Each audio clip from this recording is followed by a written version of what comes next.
a pedir perdón a Dios de nuestros pecados. Les invito a que cerremos nuestros ojos.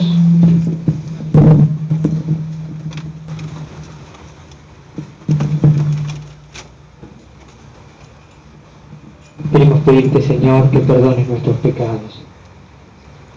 Por eso reconocemos sinceramente nuestros pecados en tu presencia. Te confesamos nuestros pecados de pensamiento, de palabra, de obra y de omisión. Hermano, hermana, en este momento no tengas miedo de acercarte a Dios y de reconocer tus pecados. Deja que sea Él quien te justifique. Te invito a que dejes de lado todas las baterías de autojustificación con la cual nos solemos justificar ante Dios. Todos lo hacen. Yo no tuve la culpa, yo no empecé la pelea, yo no fui. Le tenía que dar una lección.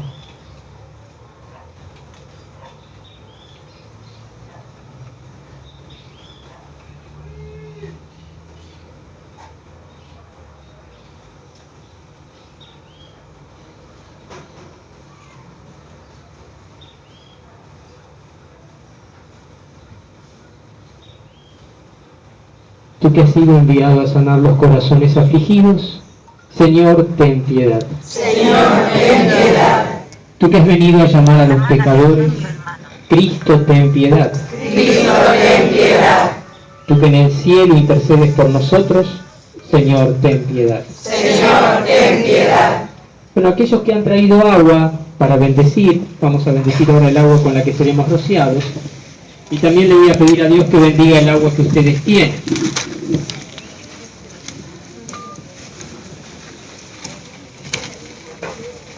Una vez que termine la bendición del agua, cierran la botellita y guardan la botellita porque necesito que después estén con las manos libres y concentrados porque vamos a hacer la oración de liberación y necesitamos estar con todos los sentidos atentos. Destapen la botellita, por favor.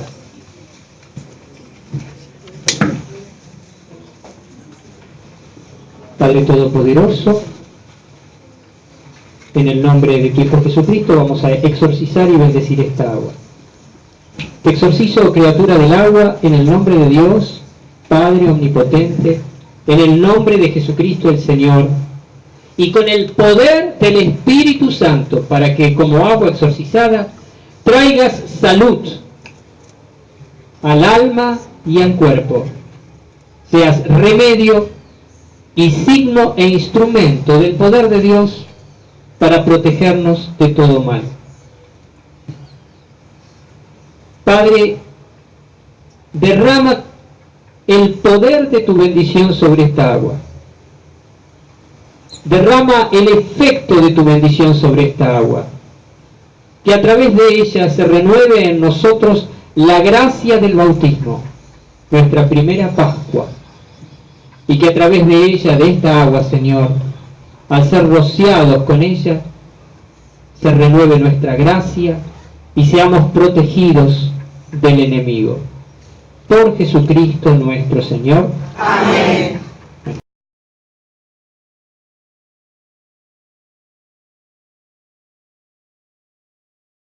Y dejamos a Dios hacer su obra en nosotros. Padre, tú liberaste a tu pueblo de Egipto. Te clamó a ti en su opresión.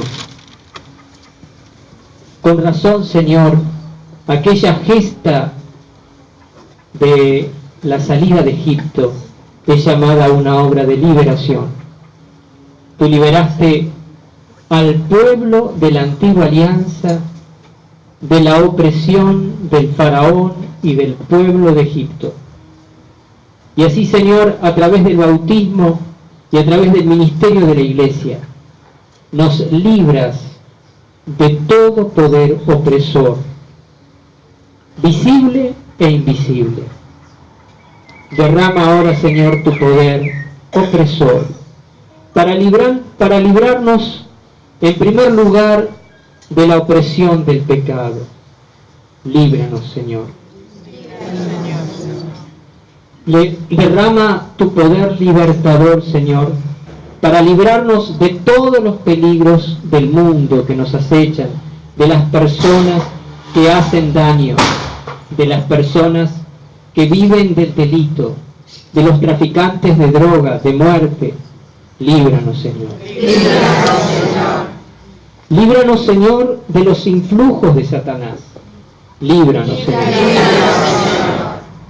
Líbranos, Señor, de todo mal, visible e invisible, para que viviendo en tu libertad, en la gloriosa libertad de los hijos de Dios, te demos gracias en tu iglesia. Por Jesucristo nuestro Señor. Amén.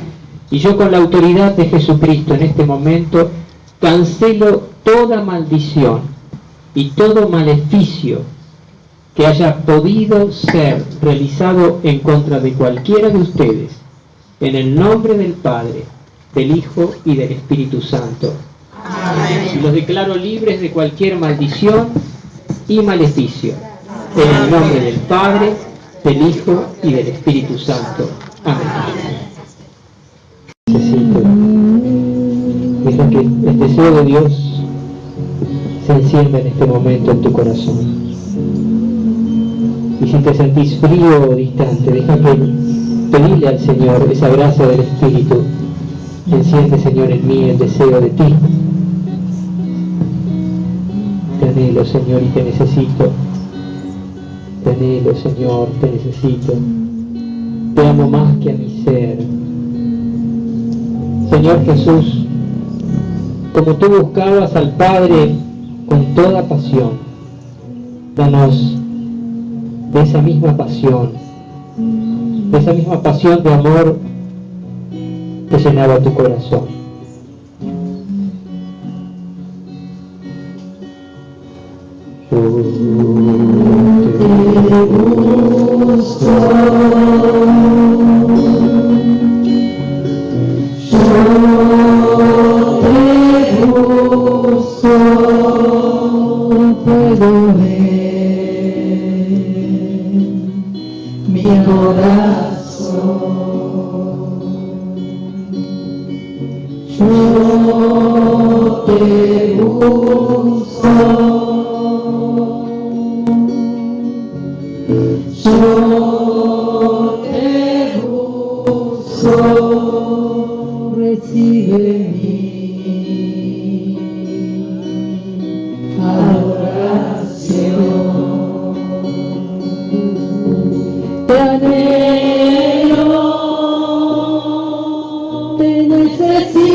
Dios Todopoderoso tenga misericordia de nosotros, perdone nuestros pecados y nos lleve a la vida eterna. Amén. Oremos.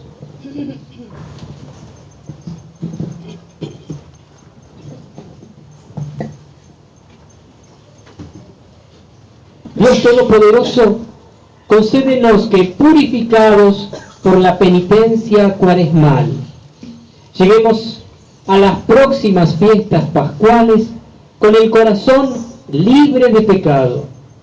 Por nuestro Señor Jesucristo, tu Hijo, que es Dios, y vive y reina contigo en la unidad del Espíritu Santo por los siglos. El Señor esté con ustedes. Evangelio de nuestro Señor Jesucristo según San Mateo. Jesús dijo a los sumos sacerdotes y a los ancianos del pueblo: escuchen otra parábola. Un hombre poseía una tierra y allí plantó una viña. La cercó, cavó un lagar y construyó una torre de vigilancia. Después la arrendó a unos viñadores y se fue al extranjero. Cuando llegó el tiempo de la vendimia, envió a sus servidores para percibir los frutos, pero los viñadores se apoderaron de ellos y a uno lo golpearon, a otro lo mataron y al tercero lo apedrearon. El propietario volvió a enviar a otros servidores en mayor número que los primeros, pero los trataron de la misma manera. Finalmente les envió a su propio hijo pensando, respetarán a mi hijo, pero al verlo, los viñadores se dijeron, este es el heredero, vamos a matarlo para quedarnos con su herencia. Y apoderándose de él, lo arrojaron fuera de la viña y lo mataron. Cuando vuelva el dueño, ¿qué les parece que hará con aquellos viñadores? Le respondieron, acabará con esos miserables y arrendará la viña a otros que le entregarán el fruto a su debido tiempo. Jesús agregó, ¿no han leído nunca en las Escrituras la piedra que los constructores rechazaron ha llegado a ser la piedra angular? Esta es la obra del Señor, admirable a nuestros ojos. El que caiga sobre esta piedra quedará destrozado, y aquel sobre quien ella caiga será aplastado. Por eso les digo que el reino de Dios les será quitado a ustedes para ser entregado a un pueblo que le hará producir sus frutos.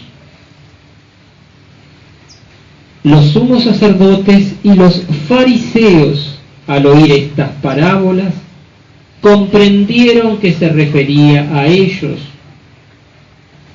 Entonces buscaron el modo de detenerlo, pero temían a la multitud que lo consideraba un profeta. Palabra del Señor. Gloria a ti, Señor Jesús. Pueden tomar asiento.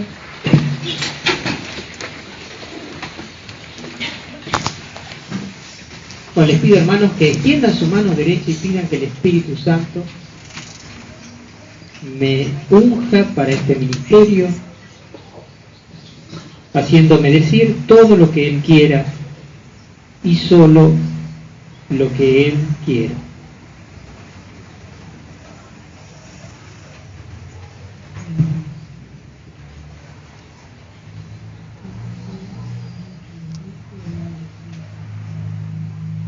Amén.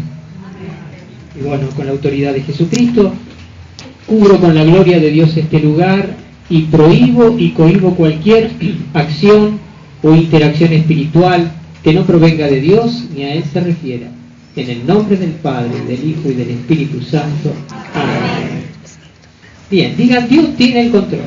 Dios tiene el control. Otra vez. Dios tiene el control. 3 veces.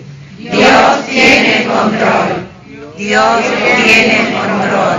Dios tiene el control. ¿Qué significa que Dios tiene el control? Primero, que no es ajeno a absolutamente nada de lo que sucede, ni grande ni pequeño. O sea, Dios, no hay, como dice la palabra de Dios, un pajarito que se caiga al suelo sin que Dios caiga con él. Dios tiene contados todos nuestros cabellos. Dios conoce todos y cada uno de los latidos de nuestro corazón. Dios conoce todas y cada una de nuestras penas, pesares, dificultades. Dios está al lado de cada persona, grande o pequeña. Dios tiene el control de los grandes acontecimientos de la historia, pero también de los pequeños acontecimientos de nuestras vidas familiares. Digan, Dios tiene el control. Dios tiene el Ahora, este control de Dios no implica en nada en algo que quede menoscabada la libertad humana. Aquí es uno de los grandes misterios. Cómo se conjugan la providencia de Dios con la libertad humana. Eso no hay manera de explicarlo, pero sí tenemos que afirmar que a pesar de que Dios tiene, que la libertad humana no queda menoscabada por este control soberano y omnipresente de Dios.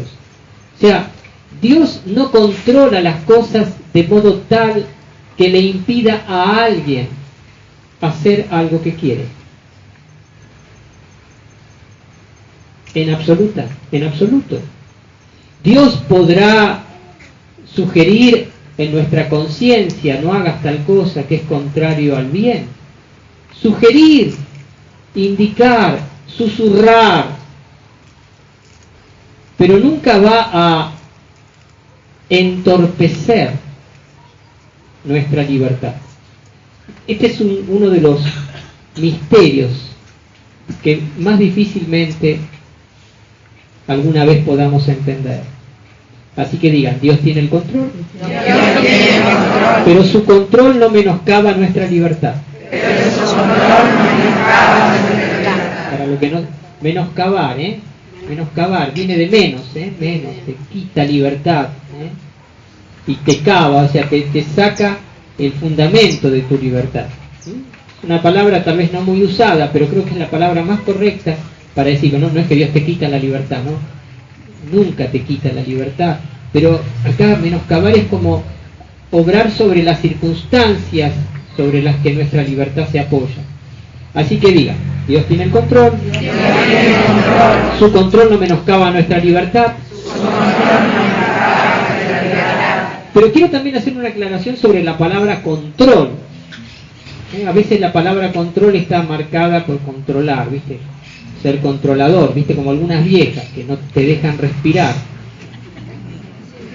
O algunos viejos. ¿A dónde fuiste? ¿A dónde viniste? ¿Qué hiciste? ¿Por qué no llamaste? ¿Por qué no viniste? ¿Quién conoce gente así controladora, ¿viste? Somos todos...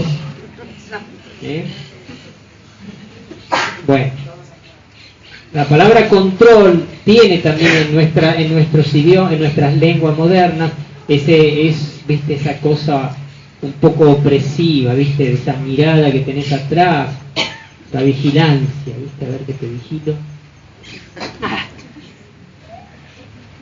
¿Qué estabas hablando vos antes de venir acá?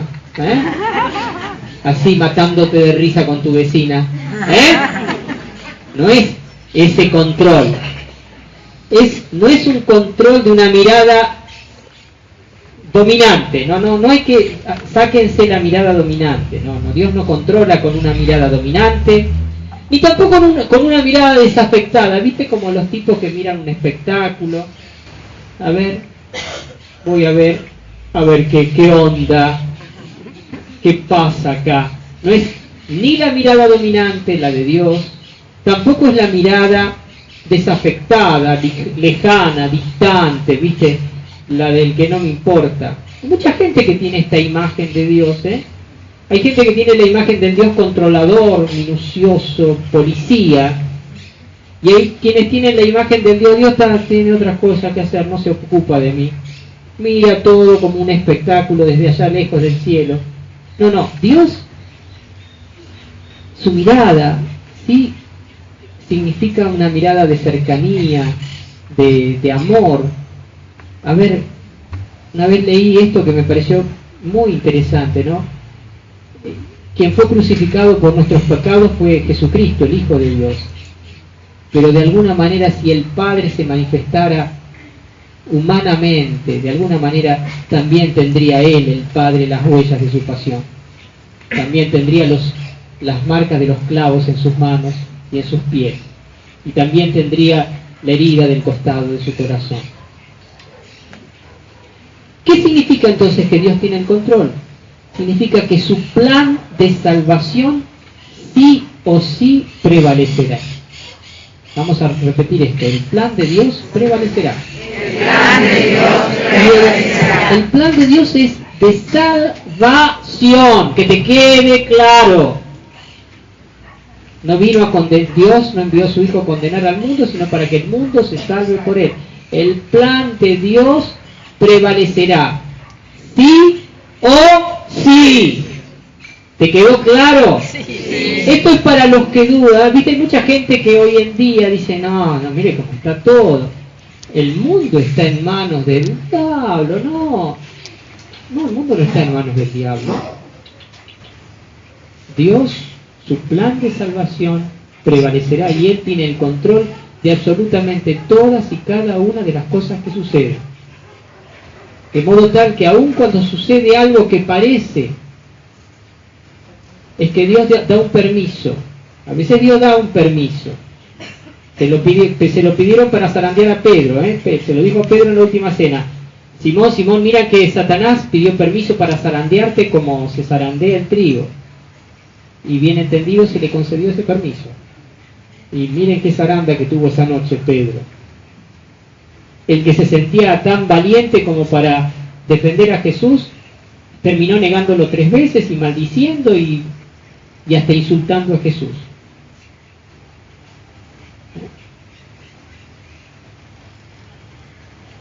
Bien. Fíjense la historia de José, la historia justamente para que nos ayude a entender esta providencia de Dios. La historia de José es la primera lectura que hoy escuchábamos prácticamente el principio.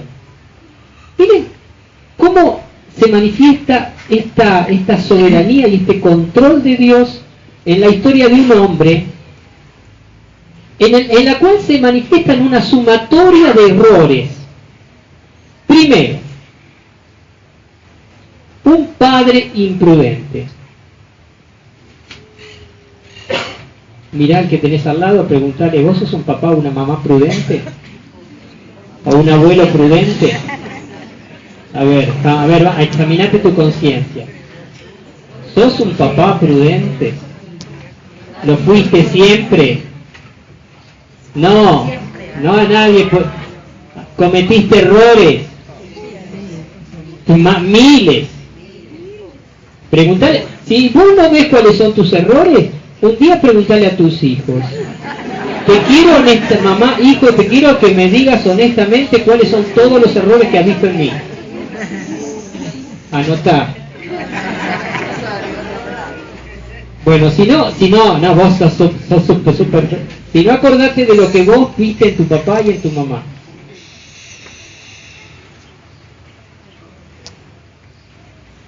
Pero es preferible que otros te lo digan a vos. Digo un padre imprudente. ¿En qué sentido fue imprudente? Jacob, el padre de José, tenía aparte otros 10 hijos, y que es de aquí que José era el hijo de la vejentud, no el hijo de la juventud. Les cuento un chismecito bíblico, ¿saben? ¿A quién le gusta escuchar chisme, no? Es de aquí que Jacob tenía 2 mujeres. A una se la tuvo que bancar, porque se la encajó su suegro. A la otra era la que amaba. Pero la que se la tuvo que bancar era fértil, la otra era estéril. O sea, quien le dio los hijos fue la mujer que él no quería. Pero es de aquí que José, al final se destapó la vieja, esta otra que no tenía hijos, se destapó y pudo tener 2 hijos. Uno fue José, después Benjamín. Viste, hay gente que no puede tener hijos y después se destapa, ¿en serio? Porque la infertilidad es más una cuestión espiritual y psicológica que física. Puede haber cuestiones físicas. ¿Cuánta gente que no puede tener hijos adopta un chico y después empieza a tener hijos? Decime, porque no podías tener hijos, era porque vos mismo cohibías tus ovarios para que ovulen. Así que si alguna vino con un problema así, en el nombre de Jesús dale la orden a tus ovarios de que ovulen. ¿Sí? Bueno, pero aquí que este José tuvo el hijo con la que amaba cuando ya era medio viejito, y lo quería, lo prefería, era el hijo predilecto. ¿Sí? ¿Se acuerdan? Lo dice acá. Jacob amaba a José más que a todos los demás. Bueno, aquí empieza un pequeño problema. Casi todos los problemas entre hermanos empiezan por el cariño de papá o de mamá. Y empiezan de niños, Después, viste, cuando dicen que una vez que se mueren los viejos, los hermanos no se pelean y no se hablan más. Pero el problema no empezó cuando se murió la vieja o el viejo. Empezó con las preferencias, y a veces pasa que papá prefiere a uno y mamá prefiere a otro. En las típicas familias de dos hijos, este es el nene de papá, la nena de papá, y este es el nene de mamá. Imprudencia. Digan papás imprudentes. Papás imprudentes. Pero no son imprudentes porque manifiestan, porque al menos lo disimulan. Esas mamás y esos papás que dicen, no, yo quiero a mis hijos, a todos los quiero igual. Digan, mentiroso. Porque en realidad te estás engañando a vos mismo, porque no queremos igual a las personas, a cada persona las queremos de manera diferente. El tema es cuando hacemos diferencias demasiado injustas. Y acá había una diferencia demasiado injusta. Fíjense que le había hecho una túnica de mangas largas, algo así. Todos los demás andaban arremangados porque tenían que laburar con eran pastores, tenían que ir para acá, correr para allá, andar para allá, venir para acá. Y el fifí de José andaba con la túnica de mangas largas, tipo, viste, con la cartera. Si hubiera sido mujer, hubiera andado con la cartera de Louis Vuitton. Porque el papá era imprudente. Lo quería porque era el hijo de la preferida y además porque era el hijo de la vejentud. Pero ¿qué pasa cuando a un hijo lo quieren más, pero ostensiblemente? Los demás les agarró una envidia. A ver, mirá al que está al lado a ver si tuvo envidia de algún hermano. A ver, estos hermanos, quiero decirles esto. Tal vez acá este tema de no haber sido hijos queridos. ¿Viste? Nena, yo a vos nunca te quise. Bueno, es más sano que te lo digan que no te lo digan, porque siempre te diste cuenta de que nunca te quiso. Por ejemplo, los hijos de violación. Y a veces las violaciones no son afuera del matrimonio, a veces son adentro del matrimonio.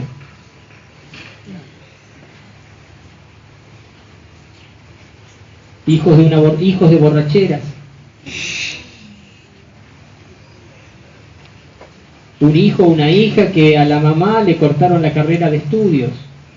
Si no estuvieras vos, yo hoy ya sería médica. Me cortaste las alas.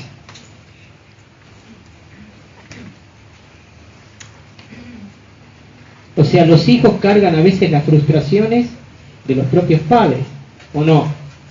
¡Hola! No se durmieron, ¿no? Sé que estos temas son muy calientes porque afectan a muchas personas. Aquí, José, fíjese, era un muchacho bueno, pero sus hermanos primero se llenaron de envidia contra él y después dice que lo odiaban tanto que no podían ni fíjense, escuchen, no podían ni dirigirle el saludo. A ese nivel.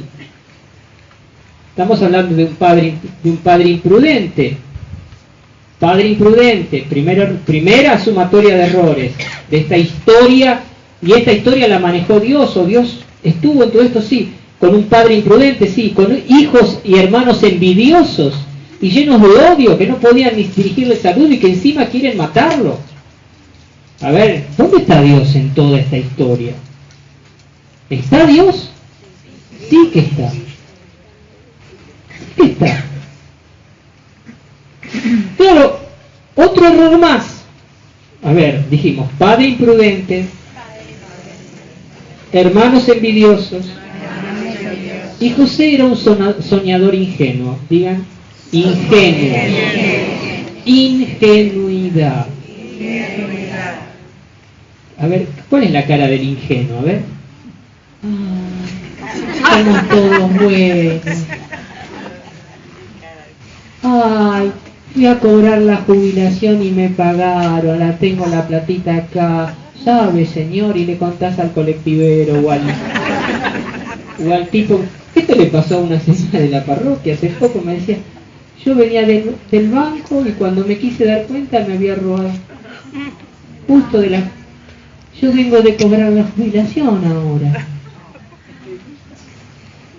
¿Sabes? Cobro la mínima, pero no sé qué pasó, me dieron un poco de más. Ay, la tengo la plata acá en la cartera, ¿eh?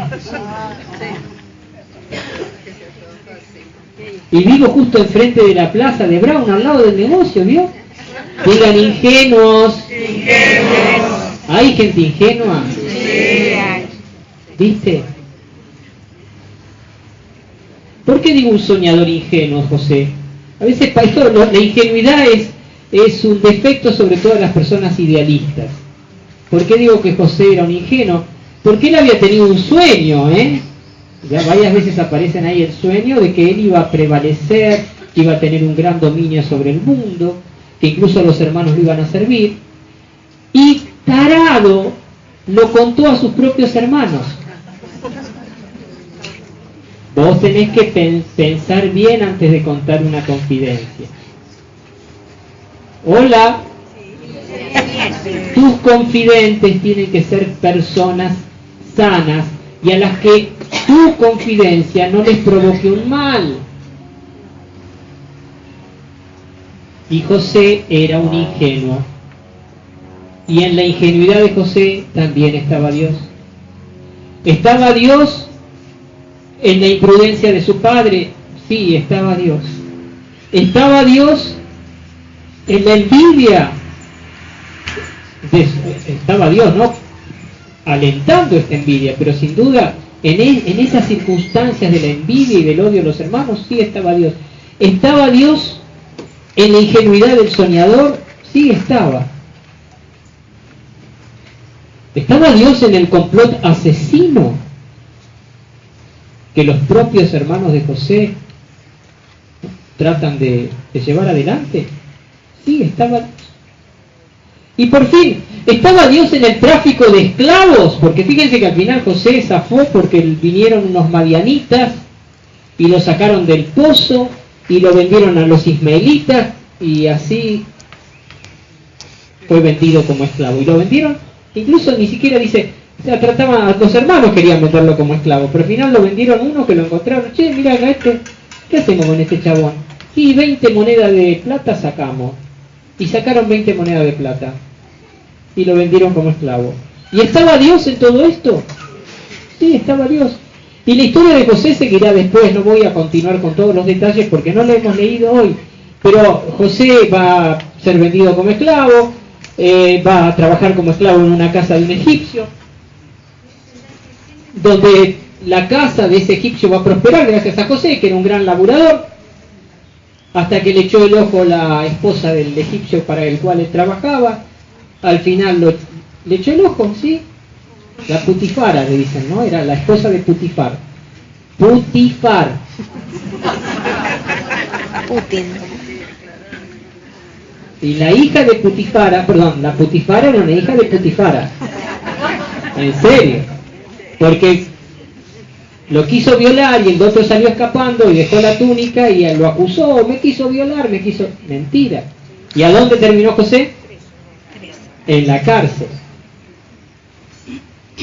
Y en la cárcel lo metieron en el pozo bien profundo, pero después se ganó el favor del carcelero, adivinó los sueños de compañeros y así llegó a ser el primer ministro de Egipto. Punto. Pero quiero decir esto, el Salmo decía que la palabra del Señor acreditó a José y todo el pueblo de Dios fue salvado de morir de hambre gracias a José. Fíjense, y pasaron entre esto 13 años. José tenía 17 años cuando fue vendido como esclavo y cuando el pueblo se salvó de morir de hambre, José ya tenía 30 años. O sea, hubo 13 años donde parece que Dios no estaba. Pero Dios estaba. Sí que estaba. Dios tiene el control. A ver, quiero decirte esto. Tus errores no le quitan el dominio a Dios de su providencia y de su presencia en el mundo. Y los errores que acontecen cada día, algunos son tal vez, bueno, errores, otras son cosas graves. Ayer me enteraba, una persona que trabaja en el Ministerio de Música, trabajaba en el Ministerio de Música conmigo en la parroquia Cristo Rey, el baterista, Roberto. Le entraron a robar, él tenía un lubricentro en Monte Grande, y lo mataron. A ver, ¿cuándo? El miércoles a la tarde. ¿Sí? Roberto, un hombre de más o menos mi edad.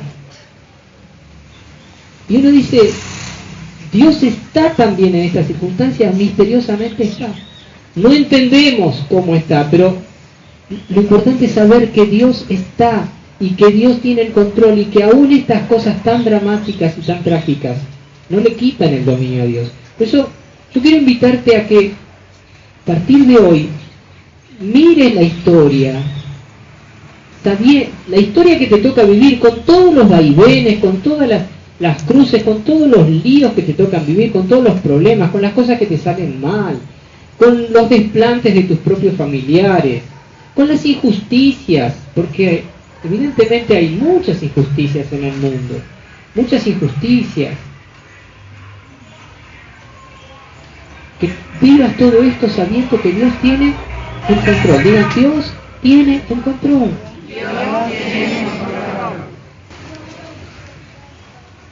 Y hay una segunda parte que quiero, así como hay el control nos cuesta verlo en esta sumatoria de errores, quiero decir que en la historia de José, junto con la sumatoria de errores, hay un hilo misterioso de consuelo. Digan, hilo misterioso de consuelo. Y en esta historia vamos a pedirle a Dios que nos dé reconocer ese hilo misterioso de consuelo, ¿no? Que hay una sumatoria de errores, pero Dios tiene el control. Pero hay un hilo misterioso de consuelo. Por ejemplo, miren, cuando lo estaban por matar a José,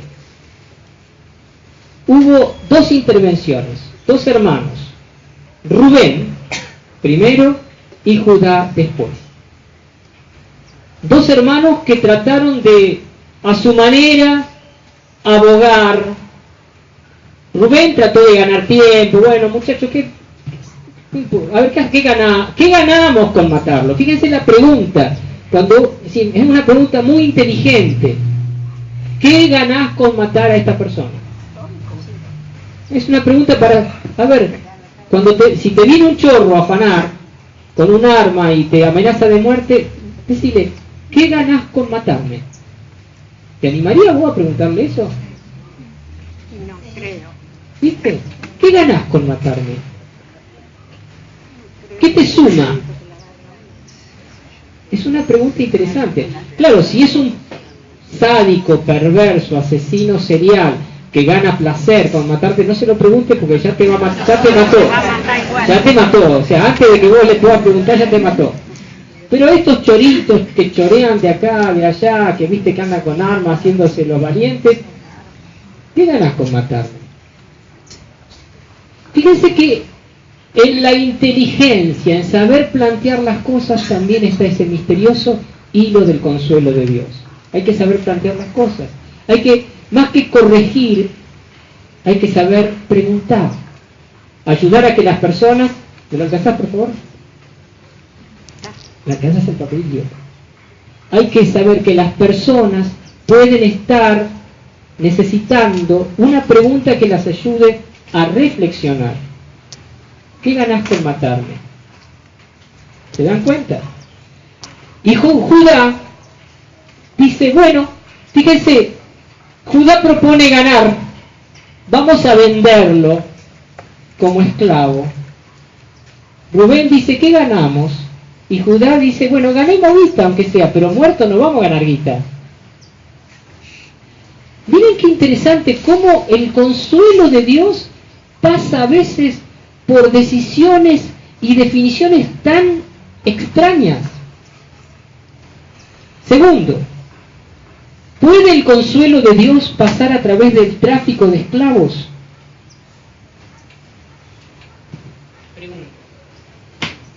¿Puede el consuelo de Dios pasar a través del tráfico de esclavos? En este caso pasó a través del tráfico de esclavos. Misterioso. Porque gracias a que esos madianitas lo encontraron, lo sacaron del pozo y lo vendieron como esclavo, gracias a eso José salvó su vida, porque difícilmente, por más que Judá y que Rubén hubieran intervenido, difícilmente se iban a dejar convencer. Cuando la gente está muy enferma de odio, difícilmente se deje convencer. Y aquí que unos traficantes de esclavos lo salvaron de la muerte. Yo esto parece medio loco, pero se los voy a compartir como un testimonio. Hace unos años conocí, ahora he conocido a muchos, pero en ese momento yo recién empezaba a trabajar en la cárcel y me tocaba trabajar con menores, o sea, chicos entre 18 y 21 años, ¿no? Todos decían que eran muy cachivaches, que eran pibes que no tenían códigos, ¿viste? Que eran delincuentes que por unas par de zapatillas habían matado 3 o 4 personas, estaban un poquito... Y había uno, no voy a decir el nombre, pero era de por acá, de Rafael Calzada, así que, digo, no voy a decir el nombre, a ver si todavía está la mamá acá presente, ¿no?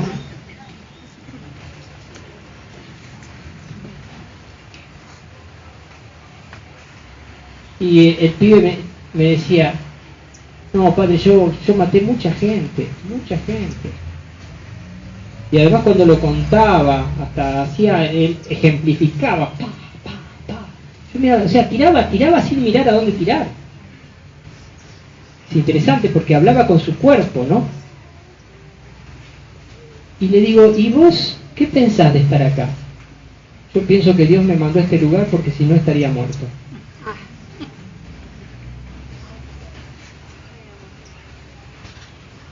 Así, no dicho por mí, porque tengo afuera tanta gente que me quiere matar, que al menos acá estoy protegido. ¿Se da cuenta? ¿Puede alguien ir preso y que esa prisión, que esa cárcel sea ese hilo misterioso de salvación, ese hilo misterioso de consuelo de Dios? Sí. ¿Sí? ¿Puede un cáncer ser un instrumento que me acerque a Dios, Sí, pero a las pruebas me remito. ¿De cuántas personas puede ser el hecho de haber perdido un trabajo el hilo misterioso de la salvación de Dios? Sí. O sea, cuántas cosas que son justamente lo contrario de lo que nosotros deseamos son instrumentos de ese hilo misterioso de consuelo. En la invitación que hicimos para esta misa a través del Facebook pusimos un nombre tirado, ¿no? Medio tirado sobre un banco como si fuera una plaza, ¿no? En un lugar abierto, y al lado se ve una vestidura blanca, ¿no? Que es un ángel, y el ángel le pone la mano sobre su cabeza.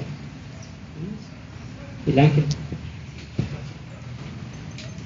le pone la mano sobre su cabeza. O sea, ¿pueden circunstancias dramáticas ser el hilo del consuelo de Dios? El hilo del consuelo de Dios son personas que se yerguen en un determinado momento como defensores, o son también circunstancias de las más variadas. Algunas hoy las consideraríamos ultra pecaminosas, como el tráfico de personas.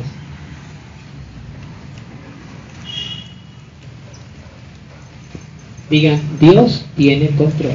Dios tiene el control. Miren, hablando de esto, y termino con este testimonio, desde hace un tiempo que la Iglesia está siendo de nuevo conscientes de la necesidad de los ministerios de liberación, y está Dios suscitando ministerios de liberación en su Iglesia. De hecho, este lugar, según mi parecer y según el parecer de varias personas, tiende a convertirse en un lugar en donde el ministerio de liberación se va a realizar. Y de hecho, hay un grupo de laicos que está preparándose para este ministerio. Ministerio de liberación significa ministerio para orar por la liberación de los que están oprimidos por el diablo, de distintas maneras. Pero bueno, participando con el padre Mirko varias veces en su ministerio exorcístico, el ministerio de liberación es un poco más amplio que el ministerio de exorcismo. Muchas veces pasa que hay personas que caen bajo las redes de Satanás y quedan poseídos por el diablo, a veces por taradeces, como en un momento de cruz, de enfermedad, ir a consultar a un brujo, a pedir que me cure un brujo. Tal vez el brujo te pueda curar, pero te va a cobrar caro. Y esto se está dando mucho, ¿no? Hoy en día se está dando mucho con los umbandistas. La práctica del umbandismo, que es muy seductora, porque en las celebraciones umbandistas hay como una gran exaltación de los sentidos y de las emociones, un frenesí muy adictivo, en donde se incorporan espíritus demoníacos. Pues bien, sin embargo, a pesar de esto, hay personas que tal vez vivieron su fe en la vereda de enfrente, en el sentido de que nunca rezaban, de que casi nunca rezaban, y después de que de alguna manera Dios permitió y ellos quisieron pactar con las fuerzas ocultas de la oscuridad, a partir de ese momento reaccionaron y se reencontraron con Dios. ¡Qué misterioso! El hilo del consuelo de Dios es la otra cara de la moneda de la cruz y del dolor. ¿Se dan cuenta? Vamos ahora a cerrar los ojos. Yo les voy a invitar a que en este momento le pongan un nombre a los grandes momentos de dolor de sus vidas. No vamos a quedarnos sumergidos en el dolor, pero le vamos a poner un nombre en este momento. Abandono, no haber sido queridos, preferidos, maltratos, imprudencias, ingenuidades.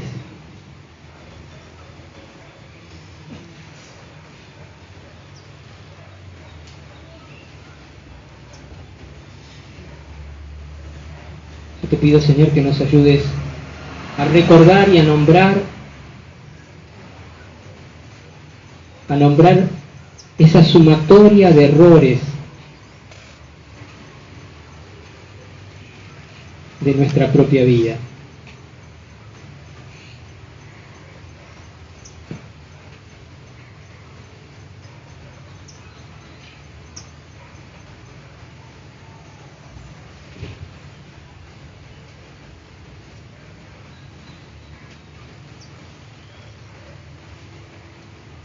Y ahora, Señor, danos también ver el hilo de oro de tu gracia, el hilo de oro de tu Pascua, que ha vencido la muerte, que ha derrotado el dolor, que ha sido consuelo en nuestra vida. Te invito a que recuerdes primero con gratitud a las personas que trajeron consuelo a tu vida. Evoca sus nombres, sus figuras, y dale gracias a Dios por cada uno de ellos.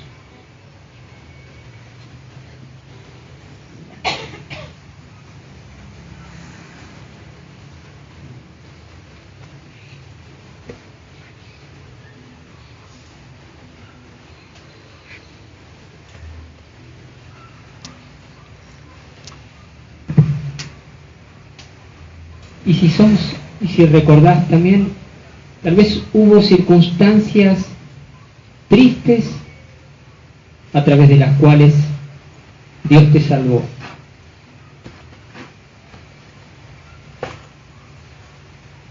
Me viene a la mente el recuerdo de un hombre que llegó tarde al aeropuerto de Posadas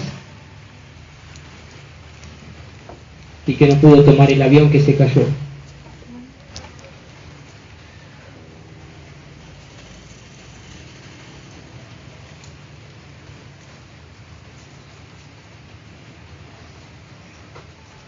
Tal vez un trabajo que perdiste, pero que te estaba llevando a la soberbia.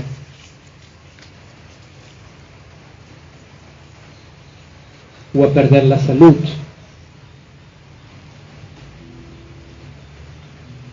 Tal vez un fracaso matrimonial.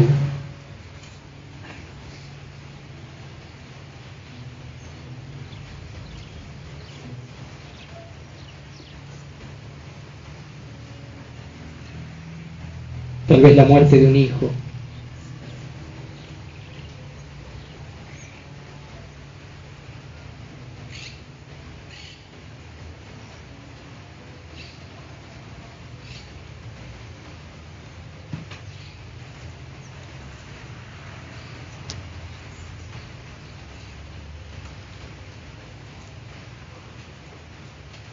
Gracias, Señor, por el hilo de oro de tu Pascua, de tu consuelo, que nos llega a nuestra vida.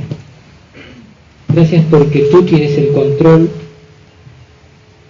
tú eres el dueño de nuestro tiempo y nuestro espacio, y nos alegramos de enarbolar la bandera de tu Hijo Jesucristo. Amén. Vamos ahora a tomar nuestra ofrenda, ¿sí? Te invito a...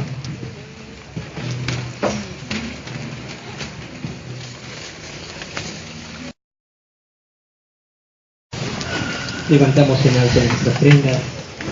Señor, tú también tienes el control de nuestra dimensión económica. Y nos alegramos de ser tus hijos y de marchar bajo tu providencia. Señor, tú nunca te dejas ganar en generosidad.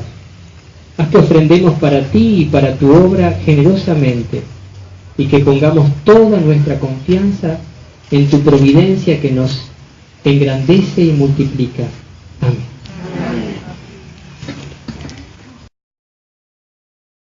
Señor, y no sé cómo empezar, no encuentro palabras para ti, oh papá, en mis ojos solo hay tristeza, en mis labios solo amargura, en mi vida y en todo mi ser soledad.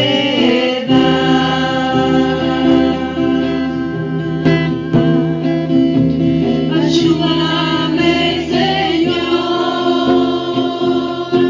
tú que eres la luz de mi vida.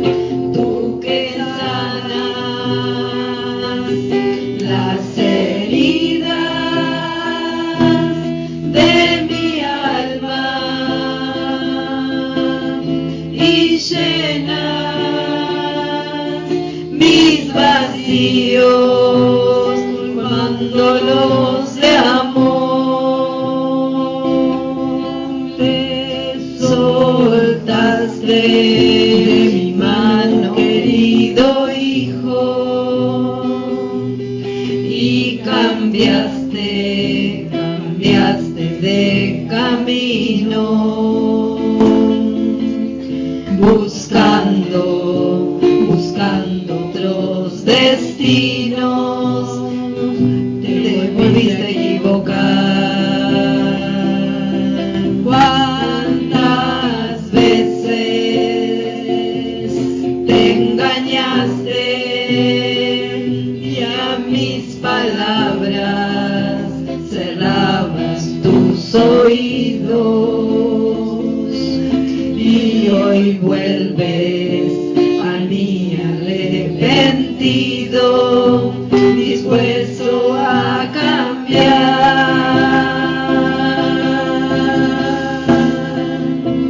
Ayúdame, Señor, tú que eres la luz de mi vida, el faro que me guía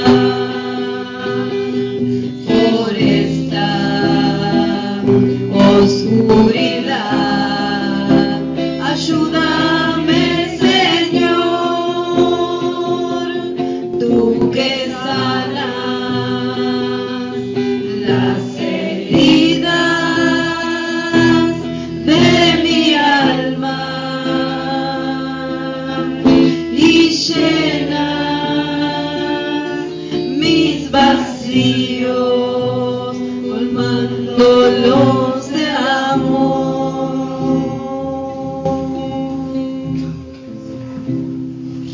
Señor, que todo vacío que haya en nuestra alma por no haber sido amados como nuestros hermanos, que todas las diferencias que hacían nuestros padres, que provocaron tantas heridas, tanto dolor, que abrieron puertas al mal en nuestra vida, a la envidia, al resentimiento, a la falta de perdón. Señor, ayúdanos a ver eso hoy de otra manera. Ayúdanos a ver que incluso cuando nuestro padre o nuestra madre hacían diferencias o no ocultaban o no disimulaban sus diferencias ni sus preferencias, que también allí estabas tú prefiriéndome a mí. Decirle al Señor, tú me preferías a mí. Tú me preferías a mí. Tú me preferías a mí. Tú me preferías a mí. Porque siempre, Señor, me has amado con amor de preferencia.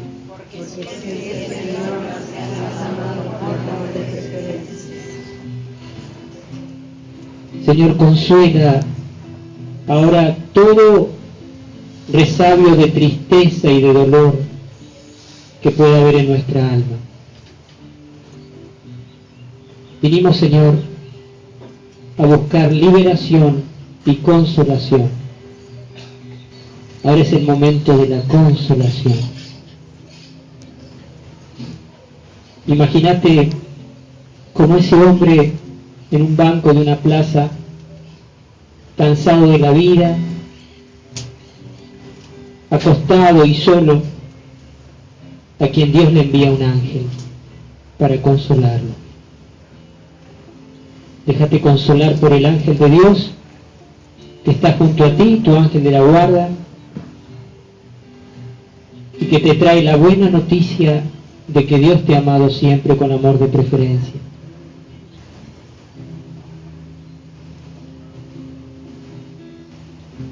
Déjate consolar por ese ángel que viene a decirte en este momento, ánimo, fuerza, Dios está con vos. Déjate consolar por ese ángel que te anuncia la buena noticia de la soberanía absoluta y universal de Dios. El que te dice muy íntimamente, Dios tiene el control. Y esa cruz que hace tantos años llevas está en el plan de Dios para tu bien.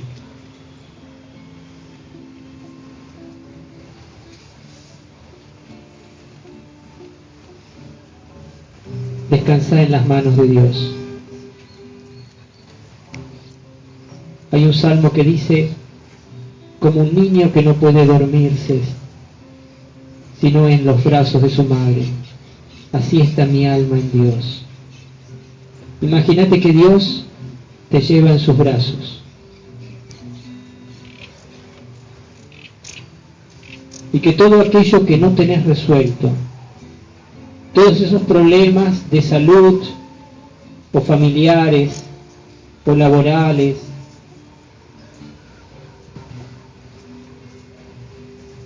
todos esos problemas están en las manos de Dios. Y cuanto más impotente te sientas, tanto mayor es esa la señal de que Dios tiene el control de esa situación. Para Dios no hay nada fuera de control.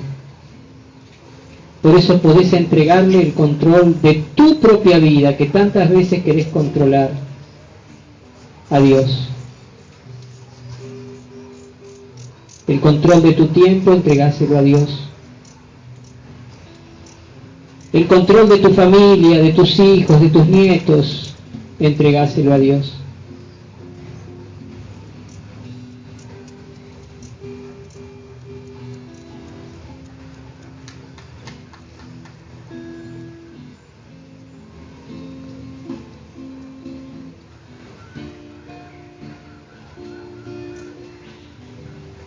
Imagínate que el Señor acaricia tu corazón, está sanando las heridas de tu corazón, de tu alma.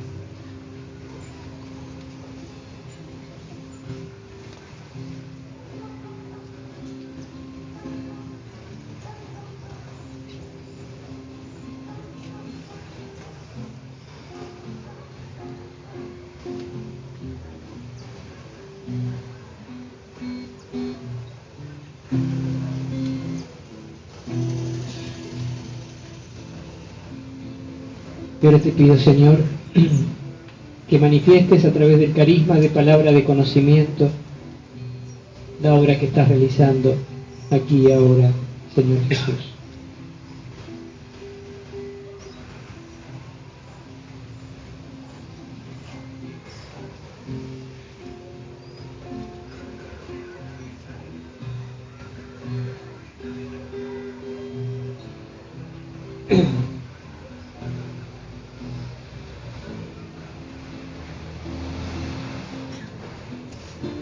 Hay personas a las que les ha tocado la palabra destapar maternidad. Personas que han pedido y piden desde hace años el don de la paternidad.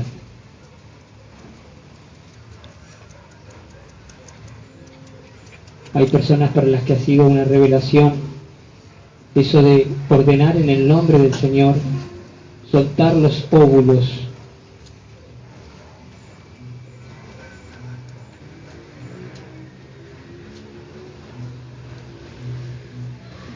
Esas personas pronto verán el don de la paternidad en el nombre de Jesús.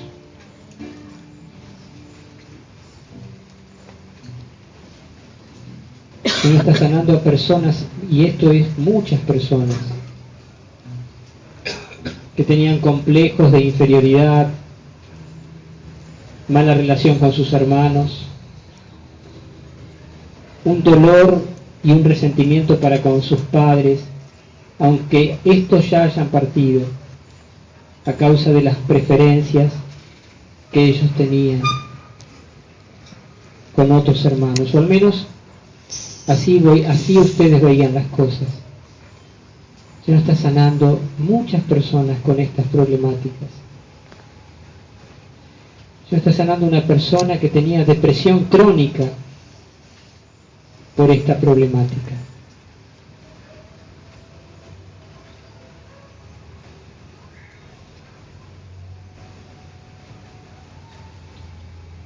porque el Señor le está mostrando que Él sí prefería, Él sí te prefería y nunca dejó de preferirte.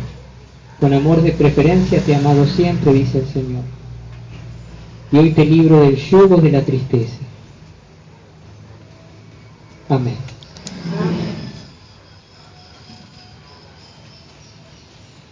Hay algunas personas que han cometido errores muy graves en su vida y que nunca se los perdonaron. Hay algunas personas que han cometido delitos que nunca han purgado en la cárcel ni con ninguna condena. Hay personas que se han hecho aquí abortos que nunca se han perdonado. El Señor está librándote de esa culpa que llevas a pesar de que has confesado tu pecado.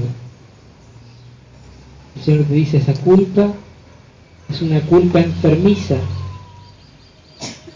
Hoy te libro del yugo de la culpa. Amén.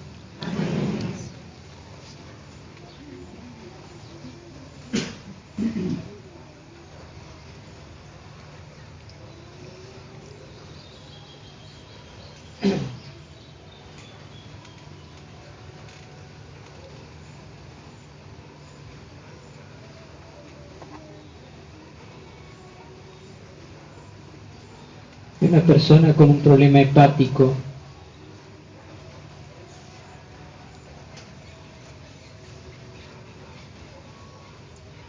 son tumores, quistes en el hígado.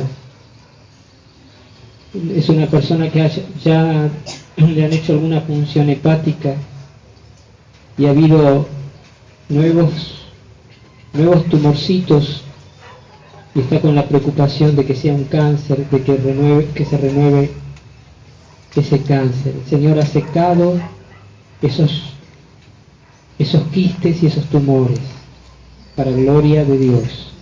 Amén. Gloria a ti, Señor.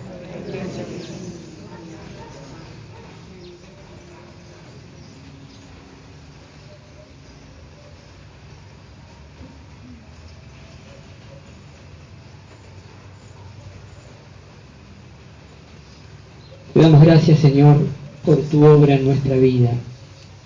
Gloria al Padre, y al Hijo, y al Espíritu Santo. Como era en un principio, ahora y siempre, por los siglos de los siglos. Amén. Oremos.